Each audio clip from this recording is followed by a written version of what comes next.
people think asthma is just some childhood illness. You take a few puffs of the inhaler, you get better, you get over it. But that's not the case. And today's guest, Rachel, is going to share the journey of her daughter being diagnosed with asthma. And hang on, because this is one heck of a story. Thank you for joining us for this episode of Talking Health in the 406, where we're one community under the big sky. I'm your host, Jennifer Vansickle, longtime healthcare worker turned health educator.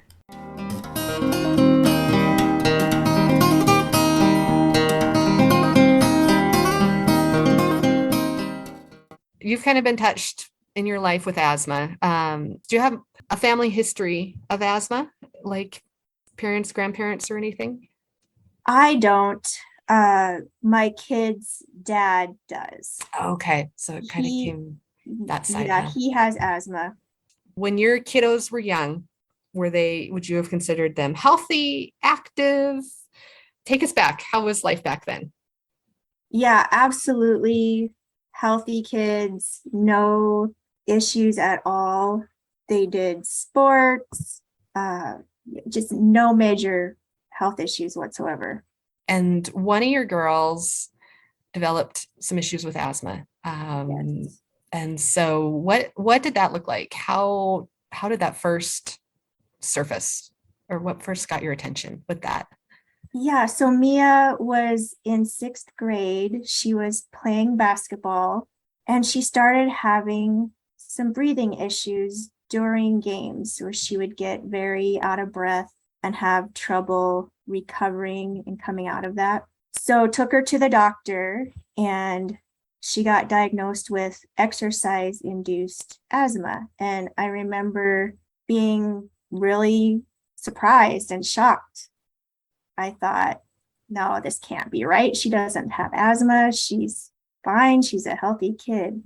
So she got prescribed an inhaler. She only had to use it during games at that point. So would she take it before the game even started, just as like a preventative, or was it just when she started having symptoms? At first, just when she started having symptoms and getting out of breath, and then eventually that evolved into the prevention of taking it Okay. ahead of time. Okay. And so she would have been about probably like 12 or so. Yeah. And that's interesting that it was just being out of breath.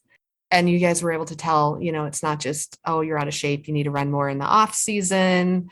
It was something a little different. It kind of presented itself a little differently. Yes, she was always an active kid. She did lots of different sports. At one point, she did softball and soccer at the same time. Never had any issues Okay. until that And basketball season. till that year. And so then how did it go from there? Did she seem to plateau, and did the inhaler work, or what happened Yeah, next? yeah, everything it worked fine, no issues. Just went along. And then when she got to be a sophomore in high school, that's when things started going downhill again. And at that point, she was having asthma attacks just walking up the stairs in the school. And then she would start having asthma attacks just sitting in class, doing nothing at all, just sitting. The inhaler still worked. At that point, it was just getting very frequent. And so back to the doctor again, found out her iron level was very low. So she was anemic, and iron carries oxygen through the blood. So the doctor explained that when she's anemic, the oxygen's not getting carried to her lungs as efficiently. So that was part of the issue. And I would never peg a sophomore for being anemic. Did they ever figure out what the anemia was from? Was it just from like monthly cycles, Yeah. or Yep. wow? Yep. Oh my gosh. Okay. Absolutely. Because I'm a dietitian, I'm a nutritionist. I know her eating was good. Uh, she wasn't doing any of the things with her eating that would cause anemia, like, kids that drink excessive amounts of milk can become anemic, or kids that don't want to eat meat, for example. But she wasn't doing any of that. So it was definitely the monthly cycles were bad. She was losing too much iron every month. So one issue compounded by another issue, Yeah. which would have taken you down two completely different specialty paths of care, and paths of care that don't tend to overlap too frequently between respiratory health and gynecological health. Yeah. That's interesting. And so during all that, had you guys received, any extra additional education on like asthma triggers, or, here's the best way to use your inhaler? Or was it just kind of like, here, try this med and walk out the door? Or how do you, in hindsight, do you guys feel like you were fighting that asthma the best you could, or how do you look back on that? Looking back on it, we definitely weren't. But at the time, with the knowledge that we had, we were doing the best we could. She did go see an allergy and asthma specialist. She had allergies, also seasonal allergies that would trigger the asthma. So we did see a specialist. We were taught all of the inhaler techniques and how to, I can't remember the name of it now, but it was something that she would breathe into that would determine her lung capacity. Okay. Yep. And were the asthma attacks, at that point, were they debilitating, or were they kind of like, hold on, I gotta stop before I get to my next class and take some puffs of my inhaler? Or were they, had you guys ended up in the emergency room at that point in time? No emergency room. It was manageable. She did miss a little more school than normal because of the asthma, especially when she would get sick. If she got sick, that would also trigger more asthma attacks. Okay. So Yeah. other than missing some school, it wasn't too debilitating. Mm-hmm. I think a lot of people are at that stage and they live with asthma. We have stats about 16% of Montanans have had to miss work or school due to asthma, and 35% of people in Montana that have asthma have had an asthma attack in the last 12 months. And so I think anybody that's getting an asthma attack probably feels like they're in good company, and it's pretty easy to find somebody around them that's in a similar boat. And so then how was the next steps in life? So in high school, she was having more and more asthma attacks. And then can you take us through what happened after that? Once we got the anemia under control, it seemed like things improved. So it was mostly sophomore year that was the tough time.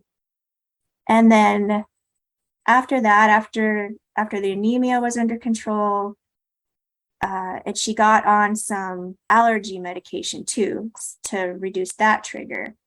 It seemed like life just moved on and she was doing fine all through the rest of high school. And then really up until, so she graduated from high school in 2015. And then in about 2018, 19 is when she started having more issues again. And Okay. not sure why exactly. Okay. And what does an asthma attack look like, Rach, just for our, general population? What was your daughter going through when she had those? Panic is a big, she would get very panicked when you can't breathe. She, couldn't talk when she was having an attack. So, but I just remember that fear, that the fear in her eyes, like I can't breathe. Mhm. Mhm. And But then take tough. inhaler and, was it seconds after the inhaler she was able to get to her medicine that it would stop? Or are we talking like, Uh, I need to sit here for about another 5 or 10 minutes? And how it long did that wasn't, last? yeah, it didn't stop immediately. And that's the part that kept getting progressively worse. It would take Mm, longer for her to recover. So she would have to take several puffs from the inhaler and then sometimes just rest the rest of the day, even. wow.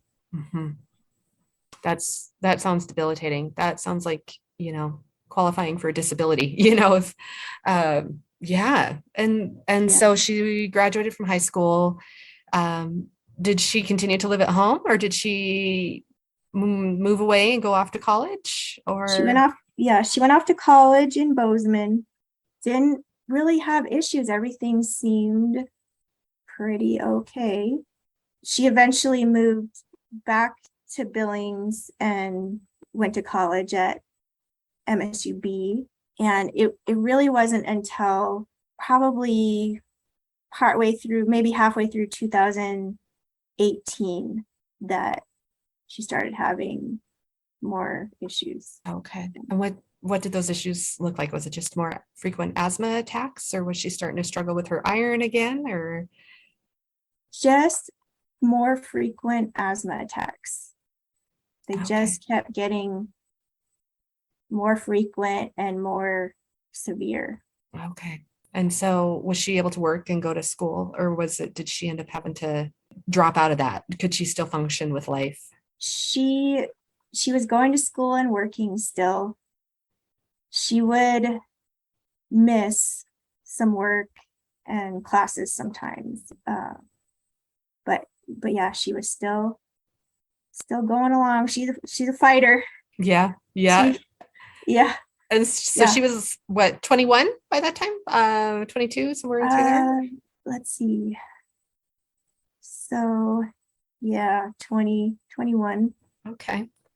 And so she was just going along, still with life, and asthma attacks were getting more frequent, and worse. Yeah. Um, and, was she just kind of coping with them in the usual way, or was she having to, travel to see, more specialists, trying to get on top of it? Or how was that part with trying to cope with it? She had a primary doctor that she mainly went to. She wasn't seeing a specialist at that point. She lived on her own. So she wasn't in my house. I and this is one of those things where you look back, the what ifs are sometimes hard. So I didn't know the extent of how bad it was because she lived on her own and she's one of those, you know, I can handle it kind of people. It was April of 2019.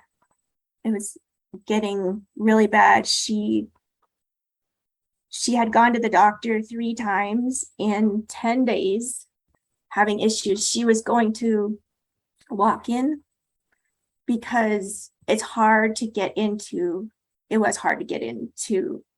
your primary doctor. So she would go to walk in.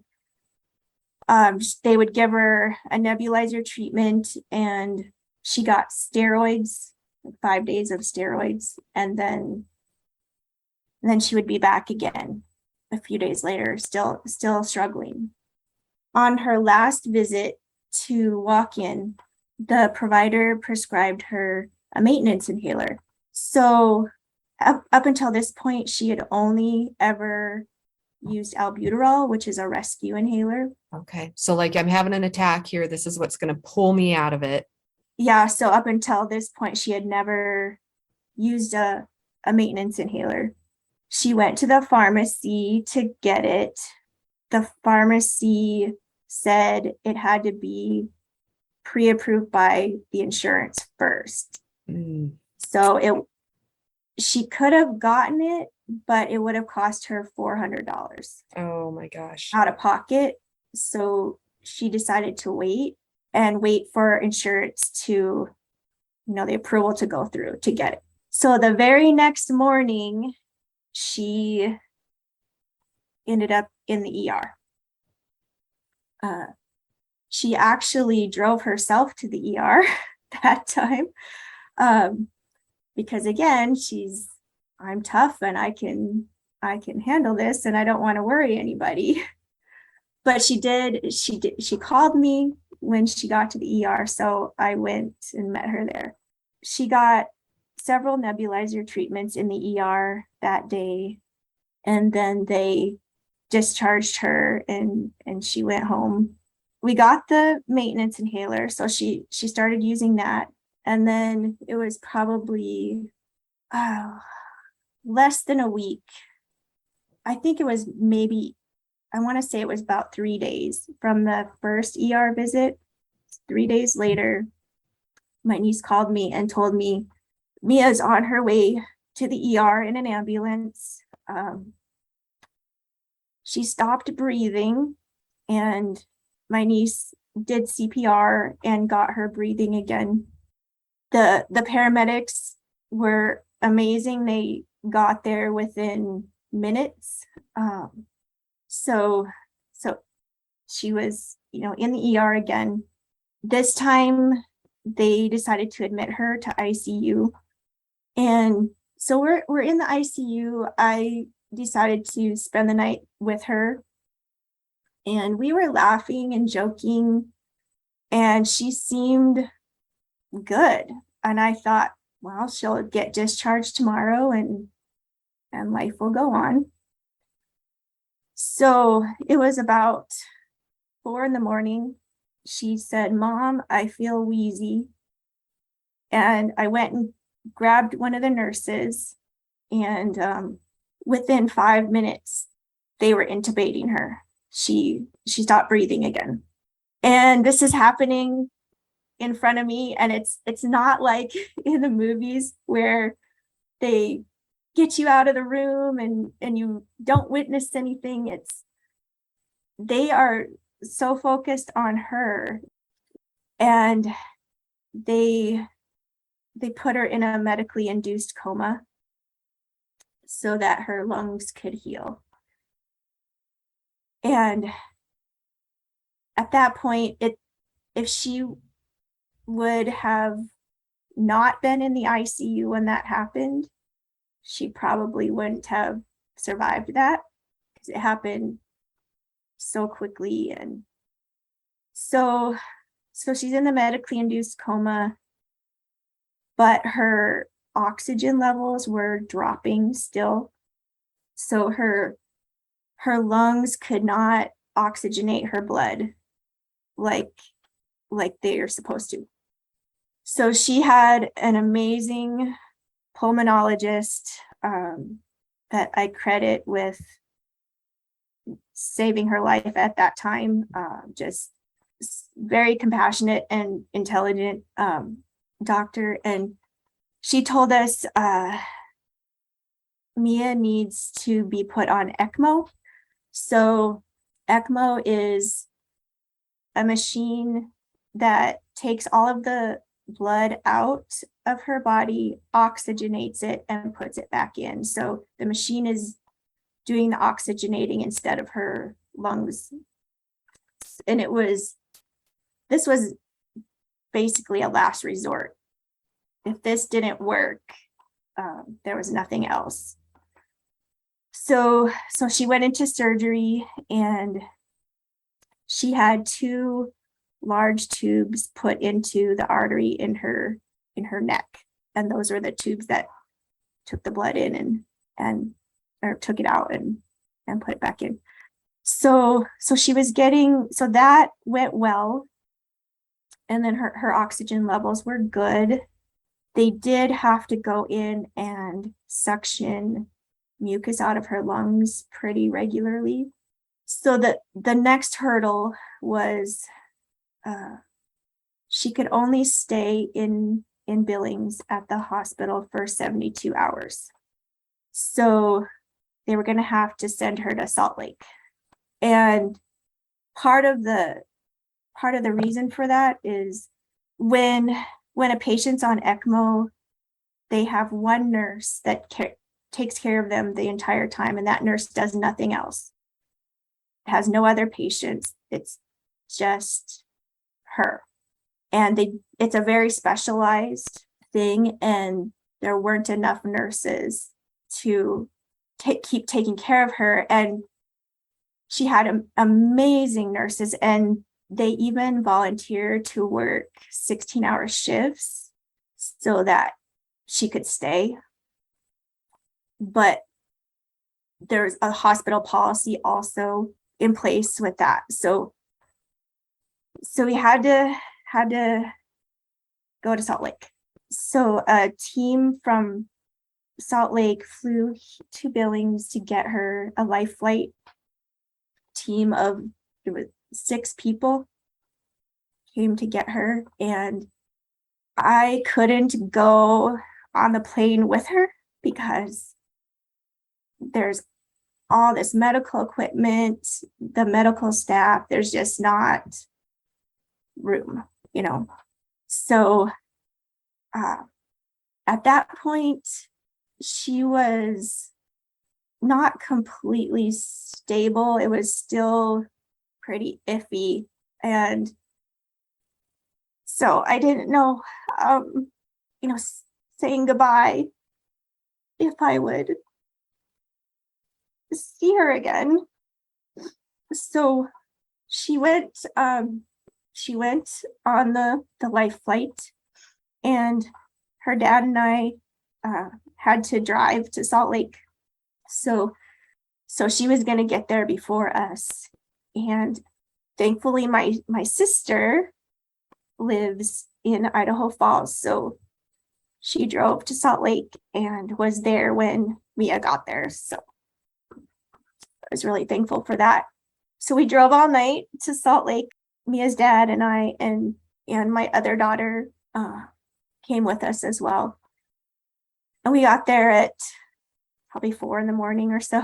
And I was able to go see her. And the neurologist came in and said, "We're going to wake her up. We're going to take her out of the coma." And I guess they said on the flight, she kind of made a turnaround during the flight there. So for whatever reason, she started to improve to the point where they're going to take her off of out of the coma. So that's what they did. And she was still intubated for a while, but she was awake. And when she came out of the coma, she was making these motions with her hands, and the rest of us weren't smart enough to figure out what she was doing, but she was using sign language. We eventually figured it out. And it's so crazy because she took a sign language class when she was in grade school, probably 3rd or 4th grade, and hadn't done anything with it since then.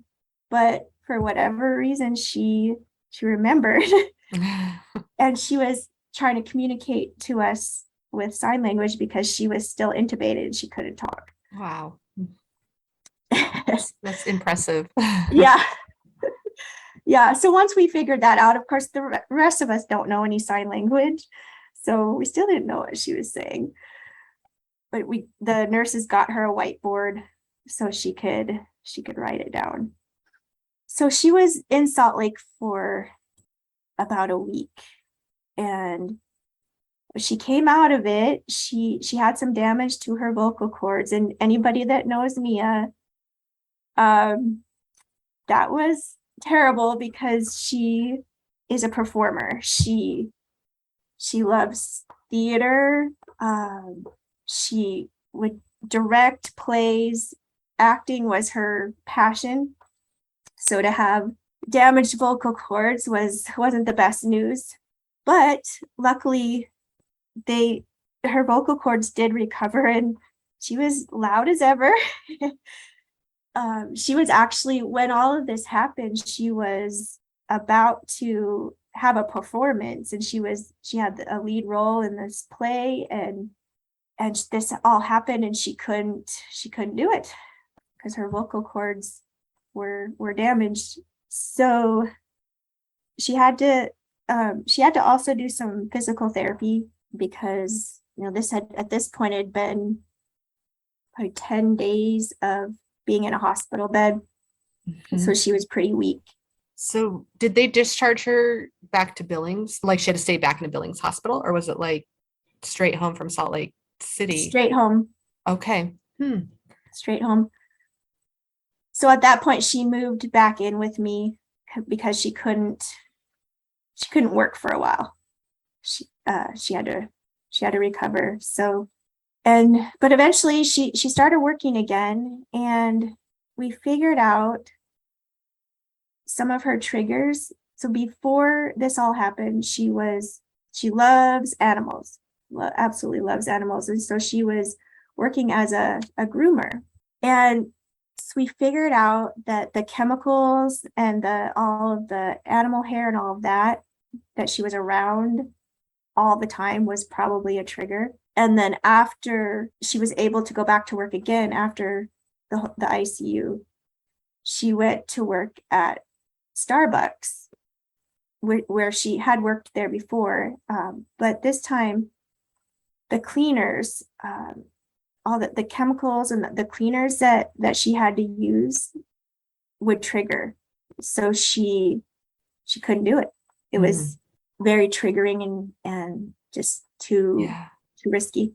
And for the audience, this triggers are what cause an asthma attack, basically, right? They kind of just, they cause the lungs to get inflamed, and oh gosh. Yeah, so she got a desk job, and everything was going pretty well. And then COVID hit, and I was so scared. I thought if she gets COVID, she might not survive it. Thank you so much to Rachel for sharing this story with us. Rachel returns for our next podcast. She's going to share some important messages about asthma, as well as her daughter's heartbreaking battle with that disease. If you would like more information on asthma or anything else you heard on today's podcast, please visit our website at talkinghealthin the406.mt.gov. And until next time, take care.